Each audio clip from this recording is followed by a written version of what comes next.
자, 다음으로 함께 살펴볼 어닝 결과는 로블록스에서 발표가 됐는데요. 제가 지금 현재 포트에 넣어놓고 있는 종목은 아니지만 관심 리스트에 들어가 있는 종목이기 때문에 함께 읽어보도록 하겠습니다. 로블록스 같은 경우는 어제 장중에 5.7% 주가가 하락을 했고요. 이 어닝 결과 발표된 이후에 4% 이상 추가적인 하락을 보이고 있습니다. 그렇게까지 좋은 어닝 결과는 기대하기 어려울 것 같고요. 자, 로블록스의 갭 EPS가 마이너스 0.27이 나와서 시장의 전망치보다 8센트가 덜 나왔습니다. 따라서 굉장히 좋지 않은 그 적자를 보여주고 있고요. 자, 그리고 부킹이 나오는데 이 수치는 조금 이따 제가 좀 자세히 좀 설명을 드려야 될 것 같습니다. 미래 예출이라고 볼 수 있는데 미래 매출이 631.21이 나오면서 작년과 대비해서 오히려 마이너스 성장을 보였거든요. 마이너스 3.2%, 그러면서 시장의 전망치를 15밀리언 정도 좀 적게 만들어냈다, 이렇게 볼 수가 있고, 매출 같은 경우는 39%가 작년 대비해서 성장을 했다. 이 부분은 좋죠. 자, 그리고 537.1밀리언을 만들어냈습니다. 자, 프리캐시 플로우도 마이너스가 아니죠. 104.6밀리언이라는 플러스 흑자를 보여줬고요. 자, hours engage드는 얼마나 많은 시간을 지금 사용자들이 로블록스라는 플랫폼에서 보내고 있는가, 11.8빌리언이 나왔습니다. 굉장한 숫자죠. 그래서 118억 시간을 지금 사용자들이 플랫폼에서 보내고 있다. 그리고 이 수치는요, 작년과 대비해서 22% 상승한 수치입니다. 뭐 넷플릭스 같은 경우는 작년과 대비해서 사용자 수도 줄고 뭐 굉장히 좀 어려움을 겪었는데 로블록스는 그 정도는 아닌 거죠. 지금 성장을 계속해서 보여주고 있습니다. 특히 마지막을 보시면 에버리지 데일리 액티브 유저가 나옵니다. 매일매일 사용하는 사람들의 숫자죠. 54.1밀리언이 나와서 5,410만 명 정도가 사용을 하고 있는데 이 수치 역시 작년 대비해서 28%가 오히려 상승을 했습니다. 따라서 뭐 구독자의 수가 줄어서 주가가 폭락한 넷플릭스랑은 약간 경우가 다르죠. 그래서 로블록스는 물론 우리가 코비드의 수혜주라고 생각할 수가 있겠지만 그럼에도 불구하고 사용자 수도 늘고, 그 다음에 hours engaged, 사용자들이 사용하는 시간의 수도 증가세를 보이기 때문에 조금은 안정된 모습을 보여주고 있다, 이렇게 정리가 가능하겠죠. 자, 그런데 문제는요, 부킹입니다. 부킹이라는 것이 이제 미래의 매출을 대변한다라고 제가 말씀드렸잖아요. 자, 로블록스 같은 경우는 부킹이 어디에서 오냐면 로복스라는 그 가상화폐, 이 플랫폼 내에서 사용할 수 있는 화폐를 판매해서 거기에서 들어오는 수익을 우리가 부킹즈라고 부르거든요. 또한 이제 멤버십을 판매해서 들어오는 수익도 여기에 잡히고요. 자, 그런데 이 부킹이 레비뉴로 옮기기 위해서는요, 부킹이 모두 다 매출로 잡히는 것은 아닙니다. 나중에 이 부킹에서 이 플랫폼을 이용하는 사용료를 또 내야 되잖아요. 따라서 구글이라든지 애플의 수수료를 좀 지급을 해야 되는데 이게 약 25% 정도가 띄거든요. 자, 그뿐만이 아니라 개발자들이 있습니다. 로블록스는요, 로블록스 자체에서 만드는 게임이 아니라 로블록스에 들어와서 자유롭게 이제 개발자들이 그들이 원하는 게임을 만들어 놓고 수익을 공유하는 그런 구조로 돼 있거든요. 따라서 이 부킹에 들어오는 좀 금액 중에 25% 정도는 또 이 개발자들한테 나눠줘야 됩니다. 따라서 여기에 나와 있는 631.21밀리언이 사실 그대로 매출로 들어가는 것이 아니라 여기서 반 정도는 이 플랫폼을 제공하는 인프라 기업, 즉 애플이라든지 아니면 구글한테 주는 돈, 그리고 나머지 25%는 개발자들한테 줘야 되는 돈이 포함되어 있는 돈이거든요. 따라서 여기에서 한 반 정도만 매출로 가져갈 수 있다는 점을 우리가 기억을 해야 됩니다. 자, 그렇게 생각하면요, 현재 이번 분기의 매출이 537밀리언이었는데 향후에 나오는 매출은요, 이거의 반 정도에 불과할 거니까 400도 되지 않을 가능성이 굉장히 높은 거죠. 자, 그렇게 생각했을 때 굉장히 좀 전망이 어두워진다라고 개인적으로 판단을 합니다. 자, 그래서 그 부분은 여러분들께서 좀 신경을 써셔서 분석을 해보는 것이 중요할 것 같습니다. 자, 다음으로 함께 살펴볼 어닝 결과는 더 트레이드 데스크에서 나왔는데요. 그냥 어닝 결과를 발표하면 무조건 일단 팔고 보는 것 같습니다. 아까 제가 확인할 때는 더 트레이드 데스크가요, 어닝 결과 나오고 나서 10% 이상 폭락을 했다가 일단 한 6%까지 진정 기미를 보이고 있습니다. 자, 어떠한 숫자를 발표했는지 한번 읽어보시죠. 더 트레이드 데스크 프레스 릴리즈를 보니까 1분기에 논갭 EPS가 0.21이 나왔다. 트레이드 데스크는 흑자 기업입니다. 이 부분은 좀 여러분들께서 기억을 하셔야 될 것 같고요. 자, 그 흑자를 냈을 뿐만 아니라 여기 나와 있는 것처럼 7센트를 더 만들어냈잖아요. 따라서 이번 어닝 실적 굉장히 좋았습니다. 왜냐하면 지금 원래 기대하고 있었던 수치보다 7센트가 더 나온 것이 21센트잖아요. 자, 그 얘기는 뭐냐면 원래 기대하고 있었던 실적은 0.14, 14센트죠. 14센트인데 7센트를 더 만들어냈으면 무려 순이익이 50% 정도 초과 달성을 한 거죠. 따라서 굉장히 좋은 어닝을 발표했고요. 매출도 굉장히 좋죠. 315.3 32 밀리언을 만들어내서 지금 작년과 비교했을 때 43.5%라는 건강한 성장률을 보여주고 있다. 이렇게 우리가 정리가 가능합니다. 자, 그리고 이 수치는 11.04 밀리언 정도 전망치를 웃돌았다. 이렇게 볼 수가 있겠죠. 따라서 작년 대비해서 성장세도 좋고 예측치를 넘어선 수치도 굉장히 좋습니다. 자, 그럼에도 불구하고 이렇게 떨어진 이유가 뭐가 있는지 한번 살펴봐야겠죠. 자, 2분기 2022년 2분기에 이 기업 같은 경우는 매출이 364 밀리언을 만들어낼 것이다. 근데 그 앞에 at least가 있잖아요. 따라서 적어도 이 정도라는 겁니다. 따라서 이거보다는 더 잘할 것이다 라고 지금 큰 소리를 내고 있죠. 컨센서스는 364.7이기 때문에 적어도라는 말을 생각했을 때 2분기에도 실적이 그 예상치를 넘어설 것이다. 컨센서스를 이겨낼 수 있다라고 우리가 가정을 해도 좋을 것 같습니다. 자, CEO의 코멘트를 한번 들어보죠. 우리는 계속해서 혁신을 해내고 있다. 어떠한 혁신이냐면요. 도와주는 겁니다. 뭐를 도와주냐면 마케터를 도와준다. 자, 마케터가 성공할 수 있게끔 도와준다는 얘기는 마케터는 이제 광고주라고 보면 되거든요. 광고를 통해서 ROI를 올릴 수 있는, 따라서 광고를 해서 여러 가지 제품과 서비스를 판매하고 싶은 이런 사람들을 도와주는 역할을 혁신적인 방법으로 하는 기업이 더 트레이드 데스크다. 이렇게 이해가 할 수가 있겠죠. 두 가지 방법으로 도와준다고 나와 있는데 첫 번째는요. 전 세계에서 가장 앞서 나가고 있는 데이터의 마켓플레이스다. 데이터를 판매하는 수익도 굉장히 높다는 것을 여기서 볼 수가 있겠죠. 여기서 말하는 데이터라는 것은 이제 타겟 마케팅을 할 수 있는 그런 데이터라고 보시면 될 것 같고요. 두 번째 수익의 모델은 여기 나와 있는 것처럼 오픈 파스 솔루션입니다. 자, 오픈 파스 솔루션을 통해서는 제공을 하는데 광고주들이 직접 그들이 원하는 광고 활동을 할 수 있게끔 도와주는 플랫폼이라고 보시면 되거든요. 따라서 데이터를 통해서 비즈니스를 창출하고 두 번째는 직접 광고를 더 할 수 있게끔 도와주는 플랫폼을 운영하고 있다. 이렇게 볼 수가 있겠죠. 자, 이렇게 여러 가지 방식으로 이 혁신적인 모습에 포커스를 맞추면서 우리는 강력한 성장을 모든 채널에서 하고 있다. 특히 어떤 채널에서 강력한 모습을 보이고 있냐면 CTV라고 나와 있죠. CTV는요. 커넥티드 TV의 약자입니다. 커넥티드 TV는 스마트 TV를 얘기하거든요. 즉 이제 스트리밍 서비스를 얘기하는 겁니다. 그래서 이제 그 공중파라든지 케이블 TV가 아닌 커넥티드 TV, 스마트 TV의 시대가 도래하고 있기 때문에 거기에서 광고를 꽉 잡고 있는 것이 우리 바로 트레이드 데스크다. 이렇게 얘기하고 있는 거죠. 우리는 강화하고 있다. 우리의 포지션을 강력하게 만들고 있는데요. 어떠한 존재로서 이 포지션이 강화되고 있냐면 디폴트라고 얘기합니다. 이 부분이 굉장히 중요한데요. 디폴트는 뭐냐면 누구나, 그러니까 커넥티드 TV를 통해서, 스마트 TV를 통해서 광고하는 사람들은 무조건 더 트레이드 데스크를 찾을 것이다. 그러니까 고정되어 있다는 겁니다. 그래서 예를 들어서 우리가 뭐 엑셀을 쓸 때 무조건 마이크로소프트를 쓰잖아요. 그러니까 스프레드시트이 원래 이 정확한 용어인데 스프레드시트 그러면 우리는 보통 엑셀을 사용하죠. 왜냐하면 엑셀이 모든 컴퓨터에 디폴트로 설치가 되어 있기 때문입니다. 그런 존재가 되겠다는 거죠. 따라서 앞으로 오픈 인터넷에서 광고를 하기 위해서는 무조건 트레이드 데스크를 통해서 광고하는 것이 하나의 디폴트가 될 것이다. 이렇게 좀 커다란 포부를 나타내주고 있습니다.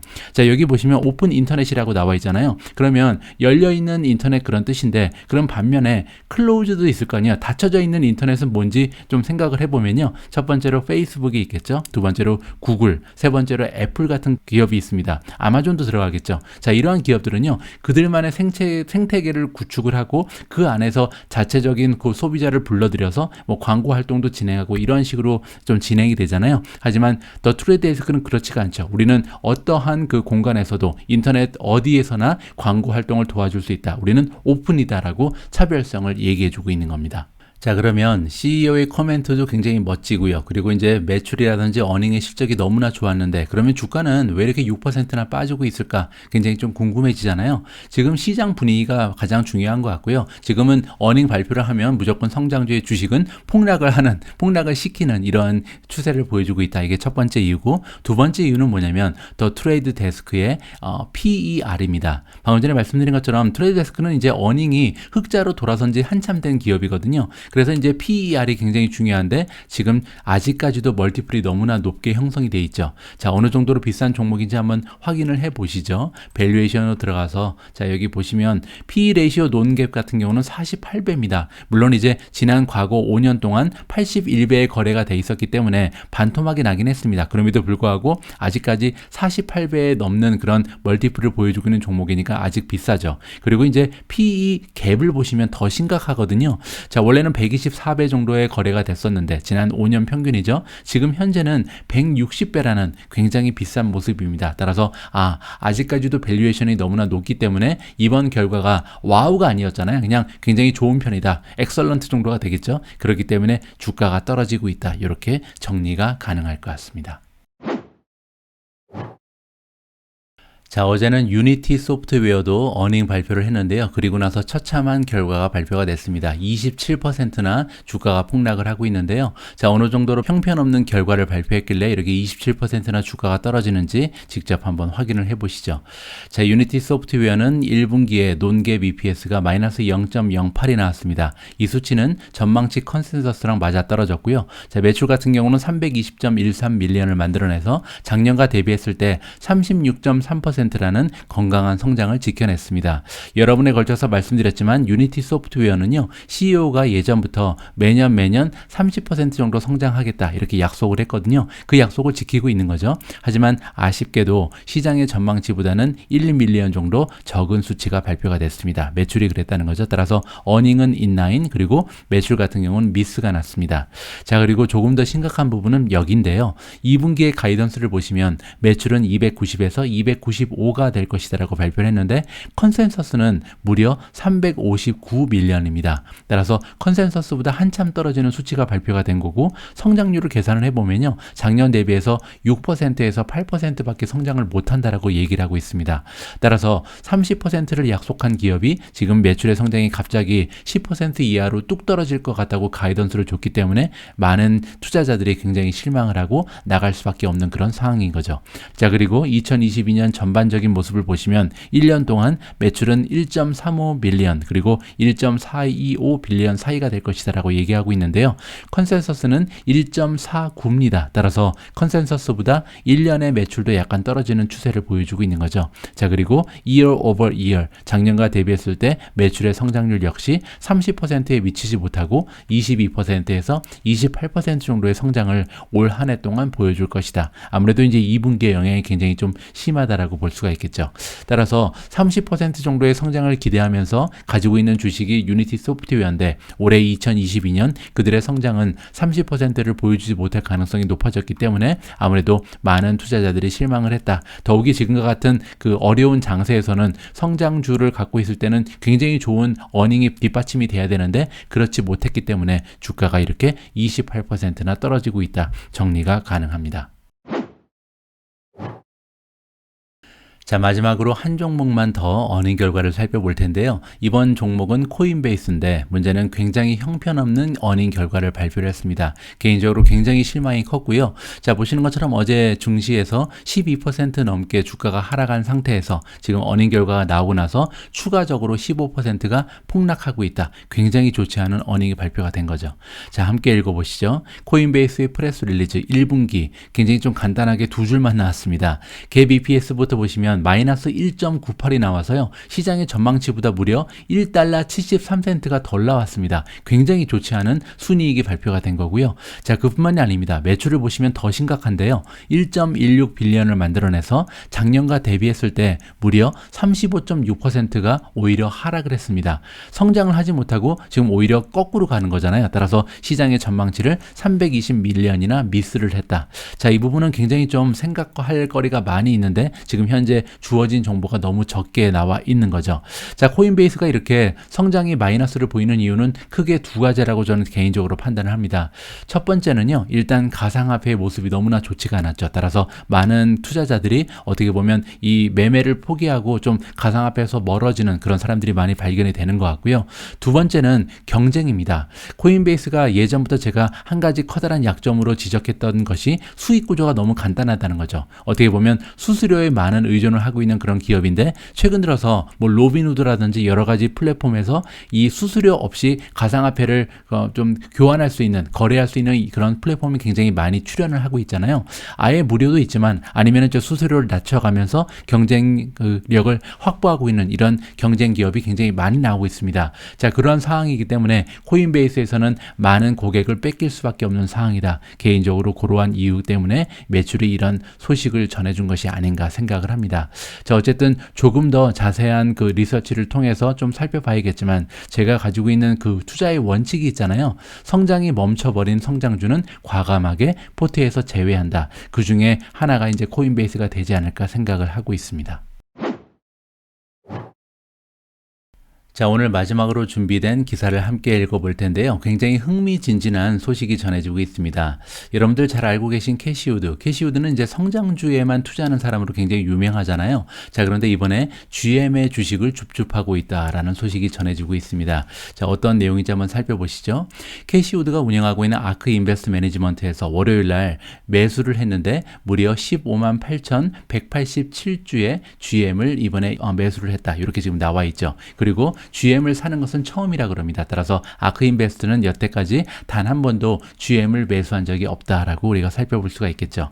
자, 이번에 15만 8천 주나 사면서 밸류에이션으로 보면요 600밀리언 정도의 가치가 있다라고 나와 있고 어느 그 ETF에 지금 포함을 시켰냐면 아크 오토노머스 테크 앤 로보틱스 ETF입니다. 자, 여기에다가 이번에 줍줍을 했다라고 나와 있는 거죠.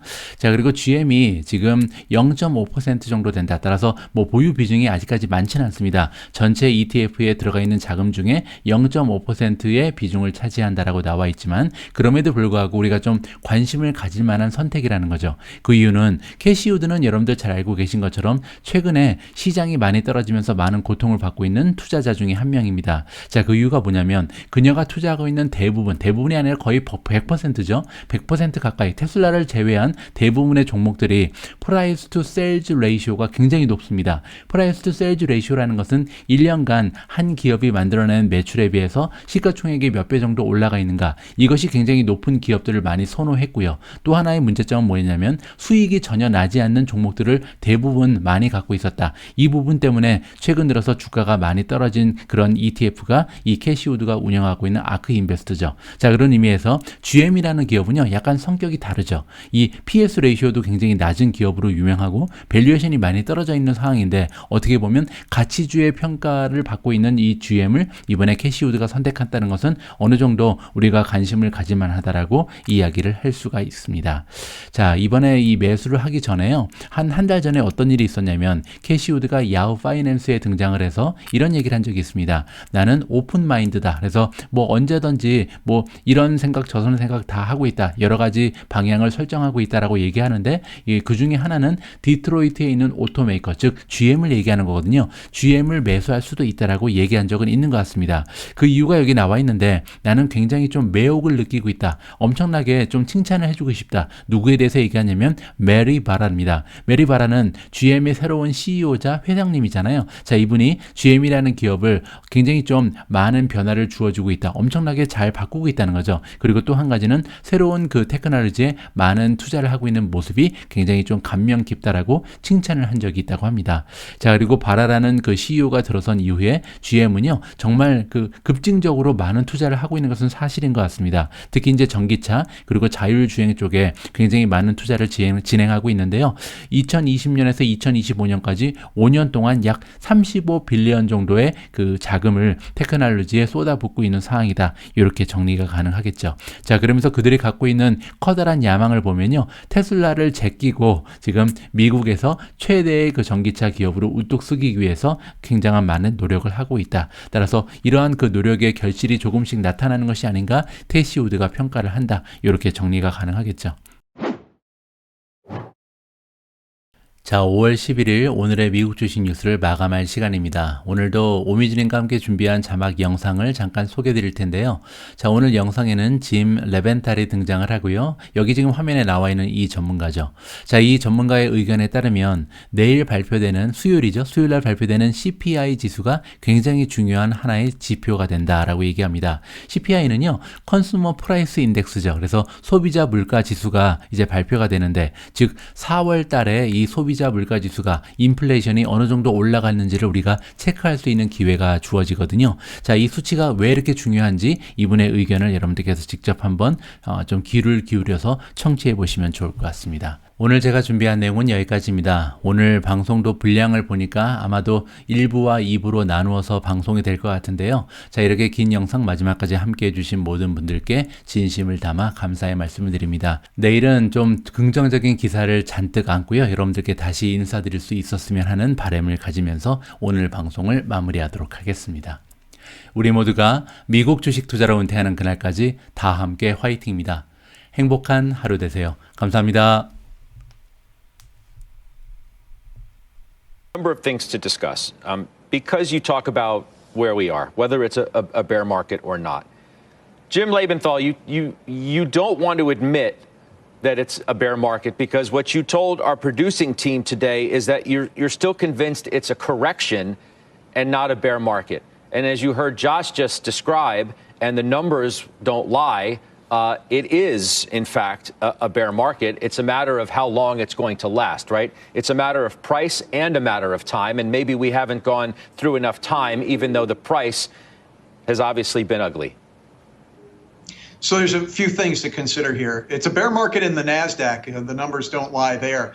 The NASDAQ, however, as I've said for quite some time, is not the market overall. It's a sector fund. 2/3 of it is communications and telecommunications and technology. It's not the broad market overall.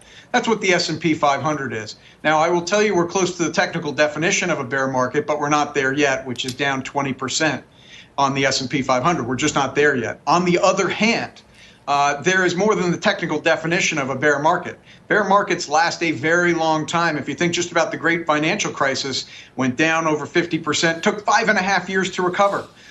Tech telecom bust went down almost 50%, took 7 years to recover. A correction, which is, yes, what I believe we're in right now, is much different. A correction is over and done with in a year. Take a look at 2015 to 2016. That correction peak to trough was 9 months. You recovered in 5 months, and in the entire year of 2016 was a very positive year. Frankly, that's where I think we are now. But here's the important point. When you're at the bottom in a correction, it feels terrible, and it feels like it's going to be a heck of a lot worse. In part, that's because of a lot of false bottoms. The 2015-2016 correction had 4 bottoms before the final bottom was put in. We're on our 4th bottom in this potential correction. Only time will tell if it's a correction or a bear market. The fundamentals have to support it. Now, on that, I will say this. This is a market, and this is a call, correction versus bear market, that teeters on the fulcrum of what inflation does. And I hate looking at tomorrow's CPI report as the Super Bowl of economic statistics, but frankly, it's very, very important. I am a long-term investor, but for the short-term call, whether we're in a correction, whether it's going to get something worse, that CPI tomorrow is very, very important. If it comes in below 8%, I'm going to feel a lot better on the headline year over year. That's what I'm looking for. Okay.